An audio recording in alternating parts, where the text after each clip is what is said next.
오늘 이 시간에 인터넷이지만 온라인이지만 같이 예배할 수 있게 된 것만도 너무 감사하고 우리 예배 시간에 말씀으로 은혜를 같이 나누게 된 것을 정말 기쁘게 생각합니다. 오늘도 말씀 가운데 임하시는 하나님 만나는 저와 여러분 되기를 원합니다. 오늘 전도할 만한 상황이란 없다. 전도할 만한 상황이란 없다는 제목을 가지고 우리 말씀을 좀 같이 나누겠습니다. 제가 요즘에 사도행전 16장을 읽다가 문득 이 말씀이 우리 한국 교회에 주시는 말씀 같다. 그런 마음이 들었습니다. 그래서 오늘 본문을 16장을 이제 잡았는데 내용이 좀 비슷한 것 같습니다. 한국 교회의 상황과 좀 비슷한 것 같습니다. 점치는 귀신 들린 여종 이 등장하고 있습니다.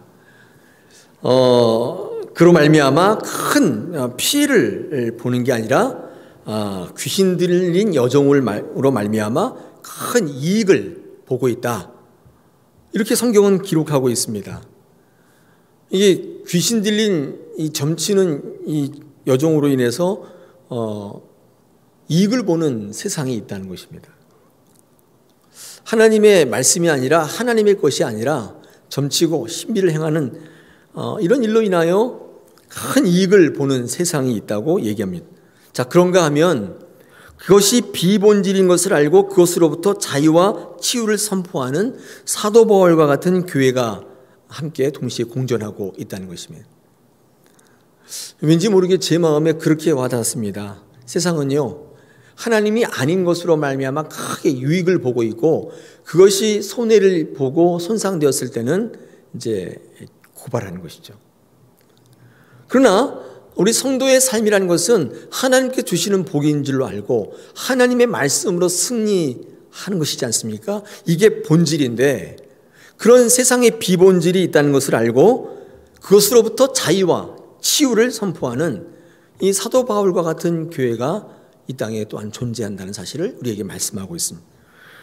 여러분, 이 땅에 교회의 본질적인 사역은요, 이 종교를 통하여서 자기의 이익을 추구하려고 하는, 개인적인 유익을 추구하려고 하는 이 비본질로부터 그들의 이익을, 소망을 끊어내고 본질적인 하나님의 소망을 바라보게 하는 것입니다.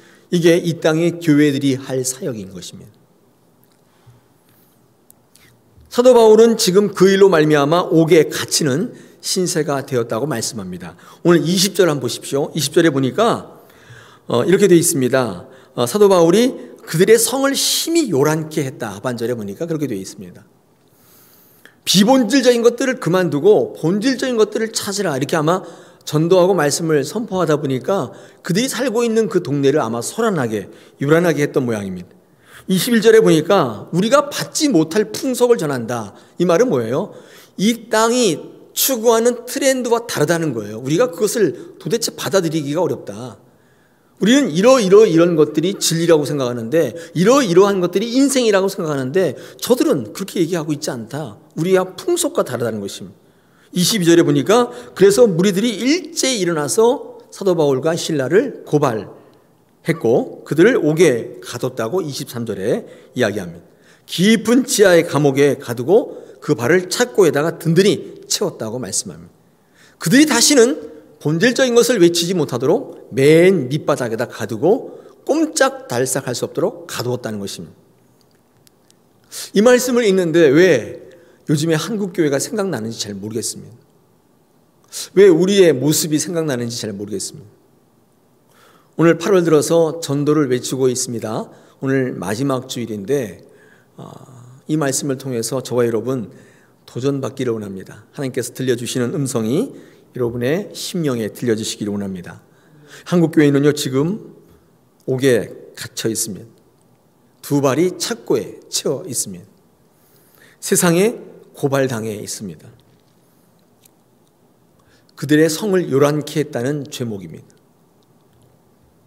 세상이 이루고자 하는 목적에 교회가 적잖이 걸림이 되고 있는 것 같습니다. 여러분, 이때 교회는 어떻게 해야 할까요? 이 당시에 이때에 이 어려울 때에 교회는 어떻게 해야 하겠습니까? 옥에 갇힌 그 당시에 사도 바울과 신라는 어떻게 했을까요? 거기 힌트를 얻기를 원합니다. 어떻게 했나 봤더니 포기하고 그만두고 세상과 이렇게 손잡고 그렇게 한 게 아니라 깊은 지하 감옥에 있는데도 불구하고 그들은 기도하고 찬양하는 일을 멈추지 않았습니다. 기도하고 찬양했다고 성경은 증거하고 있습니다. 여러분, 보통 우리가 언제 기도하고 찬양합니까? 기도는 보통 좌절과 실망될 때, 도대체 내 방법으로는 안 된다고 여길 때, 이제는 방법이 없다는 절박한 심정이 들 때 기도하게 되지 않습니까? 물론 일이 잘 돼 기도도 하지만, 그런 분도 계시지만 보통의 경우는 잘 안 될 때, 내 힘으로 안 될 때, 그때 새벽 기도 나오시고 기도하지 않습니까? 여러분, 찬송은 언제 하죠? 모든 것을 다 이루었을 때, 신났을 때, 감사할 때, 그때 보통 하나님이 살아계시는구나, 내 기도를 들으셨구나, 이런 확신이 들 때 찬송하게 되는 것입니다. 물론 슬프고 어려울 때에도 찬송하는 분도 계시지만 우리는 보통 이럴 때 기도하고 찬송하게 됩니다. 그런데 오늘 바울과 실라를 보게 되면 도대체 기도할 만한 상황이고 또 찬송할 만한 상황이고, 이런 상황을 떠나서 이 기도와 찬양이 동시에 일어나고 있으면 어떻게 보면 그들의 삶 속에 기도할 수 없고 찬양할 수 없는 상황입니다. 절박함 가운데 있는데 그들은 기도하며 더불어 찬송하고 있습니다. 절박하기 때문에 기도할 수는 있는데 찬송까지 하기는 좀 그렇잖아요. 근데 이게 동시에 일어나고 있는 것입니다. 여러분, 절박할 때의 찬송은, 절박할 때의 감사는 그 모든 환경과 조건으로부터 근심과 걱정과 어려움이 있지만, 하지만 그것을 통해서 하나님이 내 인생 가운데 선하신 역사를 이루실 거다는 것이 확신될 때, 그때 절박하지만 찬송이 되고 절박하지만 감사가 있는 거 아니겠습니까? 여러분, 시편을 읽어보시면 시편은 기도시와 찬송시로 이루어져 있습니다. 그런데 이 후반부로 갈수록 기도시, 탄원시보다는 이 찬송시로 이렇게 바뀌고 있는 것을 우리는 볼 수 있습니다. 다시 말해서 절박함이 감사함으로 이렇게 바뀌고 있는 것이죠. 여러분, 시편은 우리의 삶에 어려움이 많다는 사실을 외면하고 있지 않습니다. 그래서 초반에는요, 기도 많이 하고 이 탄원도 많이 합니다. 그런 시로 일관하고 있다가 후반부에 가면 그것으로 끝나는 게 아니라 그 어려움을 주시고 고난을 주시는 하나님의 선하신 의도를 믿기 때문에 이 절박함이 감사로 바뀌고 찬양으로 바뀌는 시로 옮겨가고 있습니다. 기도의 응답으로서 찬송이 많이 기록되어 있습니다. 우리의 삶이 비록 어렵고 힘들지만, 그런데 하나님께서 그것을 통해 우리의 인생에 이루실 뜻을 확신한다면 절박함 가운데 찬양하며 감사할 수 있다는 뜻입니다. 그렇게 신앙이 옮겨가게 되어 있습니다. 오늘 본문 속에 나타난 바울과 실라는 사실 아시아에 선교하려고 했지 않습니까? 근데 주의 성령이 그들의 길을 가로막고 성령이 지시한 유럽으로 가게 되었습니다. 오늘 이 기사가 기록되어 있는 이 빌립보라고 하는 이 동네는요, 처음에 막닥들인 유럽의 도시였습니다. 거기서 성령이 요구하신 대로 담대하게 복음을 증거했습니다. 그런데 그 결과가 감옥에 가는 것이었습니다. 열심히 했는데 감옥에 갔어요. 그리고 가라고 하는데 가서 사실 오기 싫었지만, 아시아에 있기를 원했지만, 이 터키 쪽에 그쪽에 있기를 원했지만 가라고 해서 왔는데 열심히 복음 증거했는데 결과가 감옥 가는 거였습니다. 얼마나 힘들었겠습니까?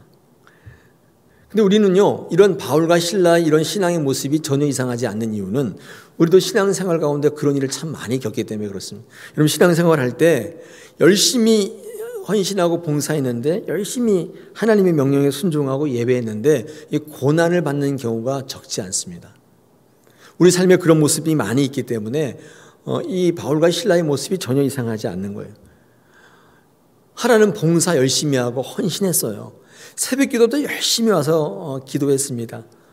예수님도 열심히 믿었는데 오히려 상황이 안 좋아져요. 형편이 안 좋아져요. 그런 경우를 우리는 종종 보게 되고 경험도 하게 됩니다. 그래서 흔들리죠. 이거 내가 이렇게 하지 말 걸 그랬나? 이렇게 생각도 되고 흔들리는 우리의 모습을 보게 됩니다.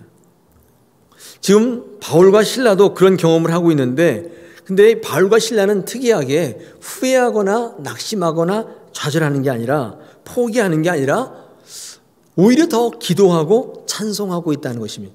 이 좀 특이한 모습입니다. 그들의 신앙 가운데 어떻게 이런 모습이 나올 수 있을까 고민하게 되죠. 제가 말씀 묵상하면서 그런 부분들을 고민하게 되었습니다. 어떻게 다른 사람들은 이런 경우라면 다 교회를 떠나고 믿음을 떠나고 자기가 할 바대로 나가는데, 이들은 도대체 어떤 신앙이었길래, 도대체 어떤 믿음이었길래 이런 가운데 더욱더 기도하고 찬송할 수 있을까? 어떻게 그런 모습이 나타날 수 있을까? 제가 고민하고 연구하고 책도 보고 제 나름대로의 결론은 그렇습니다. 여러분, 그들이 그럴 때일수록 하나님을 바라볼 수 있었던 것은요, 정말 하나님이 원하는 것, 하나님께서 우리에게 정말 기뻐하시는 것, 그 본질이 무엇인지를 알고 그 본질 위에 서 있기 때문이 아니었는가, 그런 생각을 합니다. 다시 말해서 그들의 전도가, 그들의 신앙이, 그들의 삶이 하나님이 원하시는 방향으로, 목적으로 올바른 곳으로 달려가고 있었기 때문에 상황과 조건들이 그를 멈추지 할 수 없었던 거예요. 이게 제가 내린 결론입니다. 본질을 붙잡고 있으면 흔들리는 법이 없어요. 우리가 중간에 그만두는 이유는 이거 아닌가 보다라고 했던 경우는 사실상 우리가 이제까지 달려왔던 길이 본질이 아니었던 거예요. 그 상황을 통해서 그것이 넘어진 거예요. 여러분, 그렇습니다. 이런 일을 겪게 되면 내가 지금 어디로 가고 있는지, 내가 어떤 존재인지 알게 되는 유익이 있어요. 우리 신앙생활할 때 열심히 했는데도 불구하고 내가 원하는 열매가 맺히지 않을 때 이게 어떤 유익이 있냐면, 그럼에도 불구하고 계속 기도하며 찬송하며 믿음을 이어갈 수 있는가의 모습을 보게 하시며 우리가 가고 있는 길이 어떤 길인지를 확인케 하세요. 본질이 아니라면 반드시 상황에 그만두게 됩니다. 내가 이거 하면 안 되었던 거구나, 내가 잘못 선택했구나, 이렇게 알게 되고, 그래서 그 길을 그만 돌아서게 되는 것입니다. 그 결정이 나를 위한 것이었다면, 내가 했던 결정이라면, 나의 계획이라면, 그런 어려운 상황이 오면 그것이 아니라고 생각돼서 더 이상 가지 못하게 되는 것입니다. 그런데 그 결정이 하나님 것이었다면, 하나님께서 이끄시는 결과라면, 궁극적으로 하나님이 주시는 그 천국으로, 그 영원한 유업으로 가는 길이라는 본질을 붙잡고 있으면 그만둘 수가 없는 것이죠. 때때로 우리가 신앙생활을 할 때 어려움을 겪는 유익이 있는 것입니다. 여러분, 오늘 우리는 너무 어려운 가운데 있는데, 여러분, 이 어려움, 이 환경을 통해서 우리가 예배를 그만두시겠습니까? 우리 신앙을 멈추시겠습니까? 믿음을 접으시겠습니까? 이런 일이 있다 보면 내가 이제까지 신앙생활을 해오고 믿음 생활이 왔는데 그게 과연 무엇이었는지를 보게 하시는 거예요. 그런 유익이 있다는 것입니다. 만약에 그게 하나님이 이끄시고 성령이 이끄시는 게 아니었다면, 여러분, 기도와 찬송 대신에 여러분 입에서는 후회와 원망과 신세 한탄과 한숨이 나오지 않을까요? 어떻게 그런데도 불구하고 기도와 찬송을 할 수 있겠습니까? 여러분, 바울과 실라는요, 그들 스스로도 자신의 모습에 놀라워 있을 거예요. 몰라봤다는 거예요. 내가 그런 믿음인지. 그냥 시켜서 하라고 해서 선교 나왔는데, 전도 나왔는데 그 어려움을 겪으면 어이구야, 이거 아닌가 보다, 집에 갈 줄 알았는데, 그들이 더욱 기도하고 찬송하는 자기들의 모습에 그들은 더욱 확신하지 않았을까요?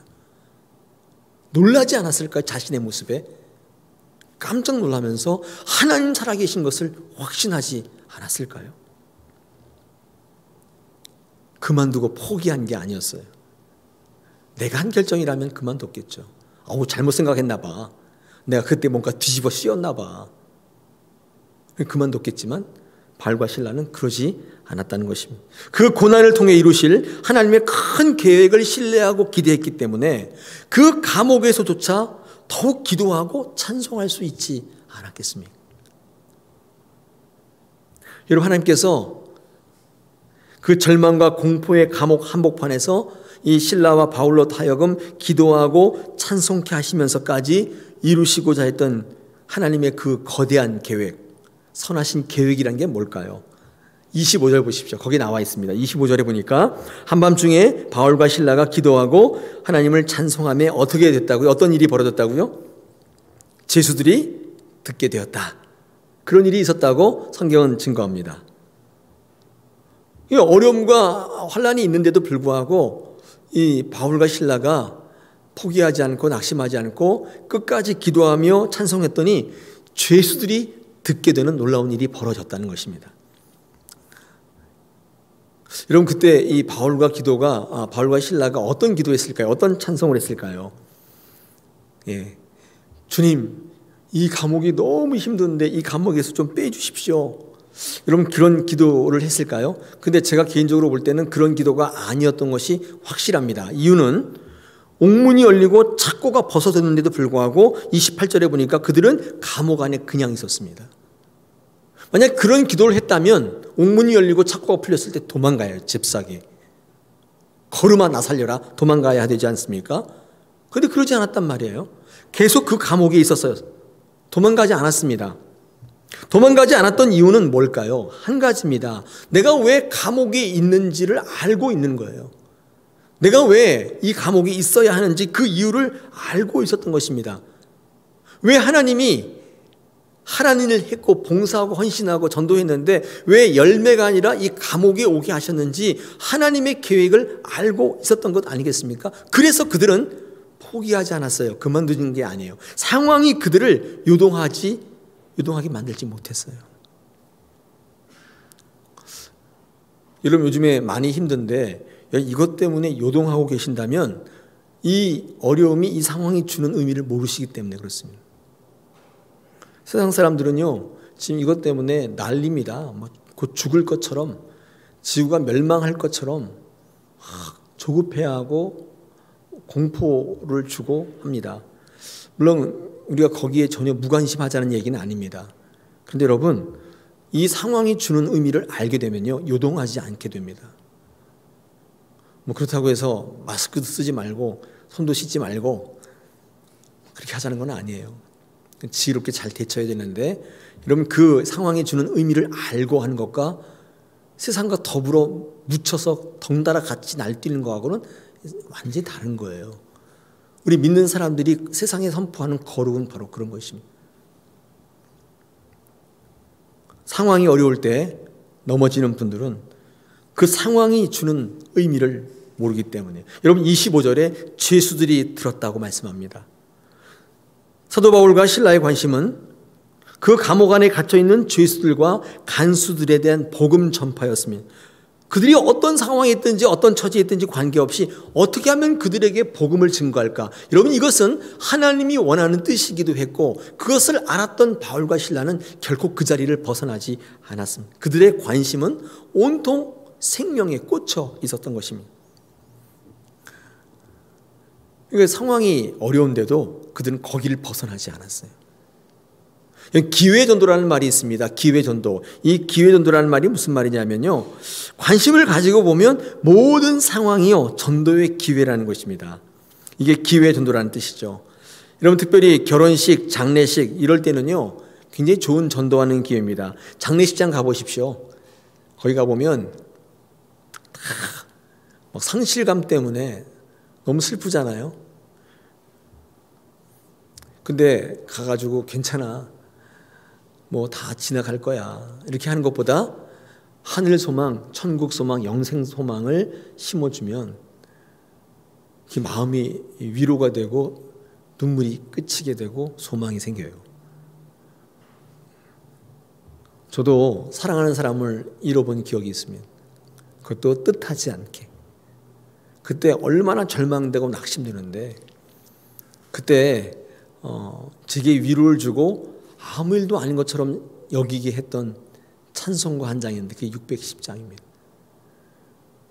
그 찬양을 하는데 마음이 싹 슬픔이 없어지는 거예요. 마음에 슬픔이 없어지고 소망이 생기는데 거짓말 조금 보태서 별로 안 슬퍼지더라고요. 소망이 생기더라고요. 기회 전도인 거죠. 저도요, 제 동생 장례식 때 전도받은 거예요. 저도 한계가 있었는데 와서 손잡아주면서 이렇게 하는 것도 좋지만 그 전에 있던 교회에서 찬양대가 와서 그 찬양을 불러주는데 화음을 맞춰 불러주는데 환희까지는 아니었지만 밝음이 올라오는 느낌을 받고 소망이 생겼어요. 여러분, 이 바울과 실라가요, 그 지하 감옥에서 기도하고 찬양할 때 어떤 마음으로 했을까요? 기회전도예요, 기회전도. 감옥에 있는 사람들만큼 복음 전파하기 쉬운 상대가 없습니다. 왜냐하면 그들은 갇혀있기 때문에 자유가 없어요. 자유에 대한 열망이 있잖아요. 죄에 대해서 무엇보다 민감한 사람들이에요. 그런데 우리를 죄에서 자유케 하신 그분 예수 그리스도를 전한다면 그 예수 그리스도를 들을 만한 충분한 여건이 되는 거예요. 주님께서는요, 바울과 실라를 통해서 그 어려운 조건에서 기도하게 하시고 찬송하게 하셨고 그 찬송을, 그 기도를 많은 죄수들과 간수들이 듣게 하셨습니다. 옥문이 열렸습니다. 기적이 나타났습니다. 그때 그 간수가 뛰어왔는데 옥문이 열려있는 것을 보고 그만 낙심해가지고 자결을 하려고 합니다. 왜냐하면 죄수가 도망쳤다면 자기는 보나마나 자기 목숨으로 그 값을 치러야 할 것을 알기 때문에 자결을 시도한 거예요. 확인해 보지도 않고 그 감옥이 좀 어두웠던 모양이에요. 근데 감옥에서 자결을 하려고 하는데 사도 바울과 실라가 그만하지, 그거 하지 말라고 이렇게 외치니까 등불을 가져서 딱 확인해 봅니다. 확인해 보니까 거기에 있는 거예요, 그냥. 그래서 자결하지 않았단 말이죠. 29절 30절 보십시오. 간수가 등불을 달라고 하며 뛰어들어가 무서워 떨며 바울과 실라 앞에 엎드리고 그들을 데리고 나아가 이르되 선생들이여 내가 어떻게 하여야 구원을 받으리까 했다는 것입니다. 여러분, 이 간수 너무 이상하지 않습니까? 그래가지고 옥문이 열려져서 너무 놀랐어요. 그래서 쫓아 들어가서 봤는데 죄수들이 도망가지 않은 것을 확인했다면 재수감하면 될 일이지. 문 걸어 잠그고 마음을 쓸어내리면 됐죠. 어휴, 큰일 날 뻔했네. 하면 될 일인데 지금 간수가 어떻게 하고 있어요? 바울과 실라 앞에 엎드렸다? 그 이상하잖아요. 이 간수가 조금 너무 이렇게 좀 긴장을 너무 많이 해서 좀 그런가요? 안 도망가줘서 너무 고마워서 그런가요? 엎드렸나요? 뿐만 아닙니다. 그들을 감옥 밖으로 데리고 나갔다고 얘기합니다. 34절에 보니까 오히려 그들을 자기 집으로 데려갔다고 얘기하고 33절에는요, 그 가족들이 세례를 받고 하나님을 믿게 되었다고 말씀합니다. 놀라운 일인 거예요. 놀랄 노자예요. 생각해 보십시오. 재수가 없어지면 목숨으로 대가를 치러야 한다고 그 일이 두려워서 자결하려던 사람이에요. 그 사람이에요. 그 사람이 이제는 죄수가 없어서 죽임을 당하는 따위에는 두려워하지 않고 있습니다. 그런 거는 상관없게 된 거예요. 이 놀라운 죄수의 변화는 어디서부터 온 것일까요? 바울과 실라의 기도와 찬양의 능력은 한 생명을 살리는 능력으로 온 가족을 예수 믿고 구원받는 놀라운 생명의 능력으로 나타나고 있는 것입니다. 우리 예배 드리시는 우리 다사랑의 성도 여러분, 꼭 기억할 것이 하나 있습니다. 우리의 삶 속에, 우리 삶의 과정 속에 다가오는 고난들이지 않습니까? 도저히 기도할 수 없고 찬송할 수 없는 그런 고난들이 우리 가운데 있습니다. 그러나 하나님께 신뢰하고 기대하는 믿음으로 기도하고 찬양하면 여러분의 그 기도와 찬양을 통해 누군가를 살리시는 놀라운 하나님의 역사가 나타나기 시작한다는 거예요. 우리가 기억해 볼 만한 사실입니다. 주저앉고 상황이 두려워 떠나고 회피하고 포기하고 그런 게 아니라 그럼에도 불구하고 기도하고 찬양하면 하나님이 그 일로 인하여 생명을 살려내시는 것입니다. 생각해 보십시오. 그때 세례받은 간수와 그 가족들이 나가서 또 전도하고 홍보하고 전도 알리고 설득해서 여러분 전 유럽이 복음화된 거예요.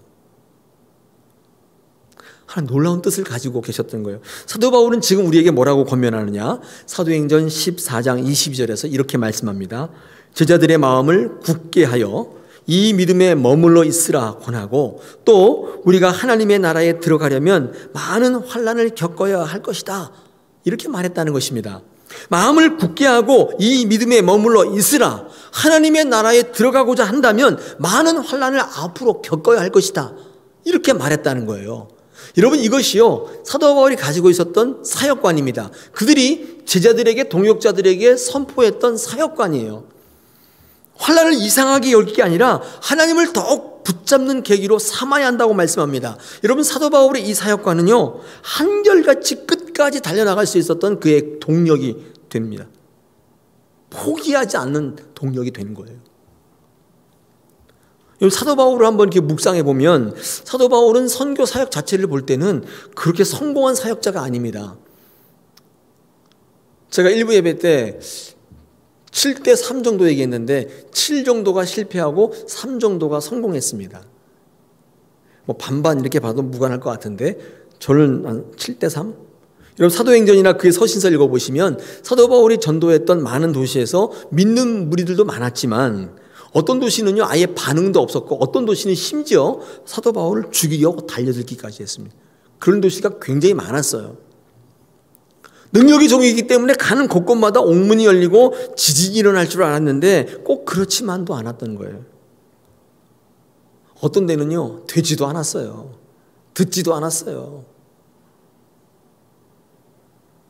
여러분들, 그 정도의 7대 3 정도의 성과를 가지고 어떻게 전 유럽이 복음화 될 수 있었습니까? 여러분, 이유는 간단해요. 사도 바울이 한 것이 아니라 하나님이 한 것이기 때문에 그래요. 사도 바울은 뭐 했냐면 순종했을 뿐이고 갔을 뿐이고 전했을 뿐입니다. 그리고 그는 그 이후에 열매를 맺는 일은 성령께서 하신다고 굳게 믿었습니다. 다시 말하면 사도 바울은 자기가 결과를 책임지려는 교만에서부터 벗어났어요. 겸손한 신앙이 되었던 거예요. 여러분, 전 유럽을 복음화시켰던 것은 그의 능력이 아니라 그의 겸손 때문이었어요. 하나님이 일하실 수 있도록 그를 내드렸기 때문이에요. 자기가 하면 생각해보세요. 7대 3 그거 갖고 어떻게 해요? 실패하는 게 대부분이었어요. 그렇기에 결과가 좋지 않았어도 그는 계속적으로 달려갈 수 있었습니다. 그가 끝까지 달려가는 원동력이 된 것입니다. 그렇지 않았다면 진작에 그만두는 거예요. 상황이 너무 좋지 않아요? 포기하는 거예요. 여러분, 인생이나 신앙이나 다 마찬가지 아닙니까? 하나님의 일하심을 믿고 여러분 계속 갈 수만 있다면 반드시 승리하는 거예요. 여러분, 승리하는 논리가 복잡하지 않아요. 뭘 잘하고 전략을 잘 짜고 머리가 좋고 상황이 그런 게 아니에요. 승리의 원리는 간단해요. 중단하지 않는 것입니다. 계속 가면 무조건 이기게 돼 있어요. 이기는 거예요. 중단하면, 포기하면, 쉬면 지는 거예요. 토끼와 거북이 보세요. 꾸준히 가면 승리하는 거예요. 자기 잘났다고 중간에 자면요, 포기하면, 쉬면, 중단하면 지는 거예요. 승리의 원리는 간단한 것입니다. 여러분이 신앙을 할 때, 삶을 살아갈 때 여러분으로 하여금 예배하지 못하게 하고 믿음 갖지 못하게 하는 그 어떤 것으로부터 승리하셔야 돼요. 계속 가지 못하게 만드는 그 무엇으로부터. 왜 집니까? 실력이 없어서예요? 아니에요. 중간에 포기하기 때문에 지는 거예요. 지더라도 계속 가면 지는 것이 과정이 되지만 지는데 포기하면 진짜 지는 게 되는 거예요. 실력 있다고 승리하는 게 아니라는 것이 성경의 논리입니다. 고린도전서 1장 27절에서 이렇게 말씀합니다. 그러나 하나님께서 세상에 미련한 것들을 택하사 지혜 있는 자들을 부끄럽게 하려 하시고 세상에 약한 것들을 택하사 강한 것들을 부끄럽게 하신다. 이게 성경의 원리입니다. 하나님의 승리의 논리예요. 왜 이렇게 하시느냐? 모든 인생이 실력으로 결정되는 게 아니라는 사실을 보여주시기 위함이에요. 궁극적인 승리는요, 실력으로 되는 게 아니에요. 그걸 보여주신다는 거예요. 여러분, 이때까지 삶이 어땠습니까? 잘 되고 오셨습니까? 승리하셨습니까? 여러분, 궁극적인 승리를 누리려면 끝까지 가셔야 돼요. 신앙, 믿음, 예배, 기도 포기하시면 안 돼요. 상황을 바라보면 끝까지 못 갑니다. 하나님 바라보셔야 돼요. 그래야 끝까지 가는 거예요. 여러분, 사도 바울은요, 상황도 별로 좋지 않았지만 대적자들도 굉장히 많았습니다. 다 동역자가 아니었습니다. 사도 바울의 초기 사역을 보면 그를 죽이려는 유대인과 이방인들이 너무 많았습니다. 유대인은 유대인 나름대로 쫓아다니면 죽이려고 했고, 이방인은요 뭐 암살단 조직해가지고 뭐 죽이려고 했고, 유대인들이 암살단 죽이려고 했고. 여러분, 그럼에도 불구하고 사도 바울은 중단하지 않았습니다. 왜 그랬냐면 상황이 좋지 않았기 때문에, 사람들이 자기를 인정해 주지 않았기 때문에 더욱더 하나님을 바라보았기 때문입니다. 사람 좋지 않으면, 사람이 적대자들이 많으면요 지지하는 사람들 자꾸 바라보게 되거든요. 이게 인지상정이에요. 여러분, 회사에서 여러분 이렇게 누가 자꾸만 이렇게 못 살게 굴면 나를 좋다고 하는 사람끼리 이렇게 붙지 않습니까? 그러면 실패해야 하는 것이죠. 그럴수록 하나님을 바라봐야 되는 것입니다. 사도 바울의 사역을 한마디로 얘기하면, 상황이 좋지 않았지만 반대하고 죽이려 했지만 당장의 만족스러운 결과는 없었지만 그런데 포기하지 않았습니다. 이게 승리의 결정적 비결이었습니다. 여러분, 끝까지 가시면 승리하는 거예요. 그래서 끝까지 가지 못하도록 만듭니다. 거기에 넘어가시면 안 돼요. 절대로 놓치지 마십시오. 사도행전 19장 9절에서 사도 바울이 이런 이야기를 합니다. 아마 두란노에서 했던 얘기인데, 사도행전 19장 9절에서 어떤 사람들은 마음이 굳어 순종하지 않고 무리 앞에서 이 도를 비방하거늘 바울이 그들을 떠나 제자들을 따로 세우고 두란노 서원에서 날마다 강론하니라. 그렇죠. 여러분, 이 두란노 서원에서 어떤 일이 있었냐면요, 이 사도 바울이 강의를 하고 성경 공부를 하고 설교를 했는데 어떤 사람들은 마음이 굳어서 순종하지도 않고 심지어는 막 비방했대요. 그러니까 나는 그렇게 생각하지 않는다고, 그건 네 생각이지 않냐고, 난 나대로 할 테니까 너 네 알아서 하라고 막 이렇게 한다. 순종하지 않았대요. 같이 합시다 그랬더니 나는 못한다고 막 이렇게 했대요. 그리고 어떤 도를 설명할 때, 예수님의 어떤 교리를 설명할 때 막 비방했대요. 웃기는 얘기하고 있냐고 막 그렇게 비방을 했대요. 이런 그쯤 되면 사도 바울이 어떻게 해요? 나는 안 되나 보다. 나는 실력이 없어, 능력이 없어. 그래서 포기하고 그만두고 다른 길을 찾은 게 아닙니다. 여러분, 어떻게 했다고요? 두란노 서원에서? 가끔? 마음이 좋을 때? 슬럼프일 때는 안 하고 힘들 때는 잠수 타고, 그런 게 아니라 날마다 강론했다. 여러분, 사도 바울도 거절당하는 아픔, 비방당하는 아픔 있습니다. 여러분, 이거 되게 아프시잖아요. 우리 신앙의 모든 문제가 이거 아니에요? 근데 사도 바울은 잠수 안 타고 어디로 사라져가지고 신라가 막 전화하고 바울 어디 있어 제발 전화 좀 해. 뭐 그런 게 아니고, 전화 안 해요. 그런 게 아니라 날마다 강론했다. 저는 사도행전 19장 9절 읽으면서 한때 목 놓아 온 적이 있어요. 아, 그랬구나. 사도 바울도 끝까지 포기하지 않았구나. 그 길을 계속 걸었구나. 낙심되어서 절망되어서 슬럼프에 빠져서 내가 왜 일을 해야 되는지, 다른 길로 가야 될지, 내게는 이 일에 재능이 있긴 한 건지, 내 사명이 아닌지 긴지 방황하다가 헤매다가 그러지 않았단 말이에요. 날마다 강론했습니다. 이긴 거예요. 승리한 거예요. 이런 결과 보면 끝까지 못 갑니다. 사람 바라보면 끝까지 못 가는 거예요. 하나님 봐야 끝까지 가는 것입니다. 이런 풍전등화 같다는 말이 있지 않습니까? 바람이 불면 불이 꺼지는 것으로 많은 사람들이 알고 있는데, 작은 불일 경우엔 그렇습니다. 요만한 불은 바람 휙 불면 꺼져버려요. 그런데 큰 불은요, 바람이 불면 더 세차게 타오릅니다. 알고 계세요?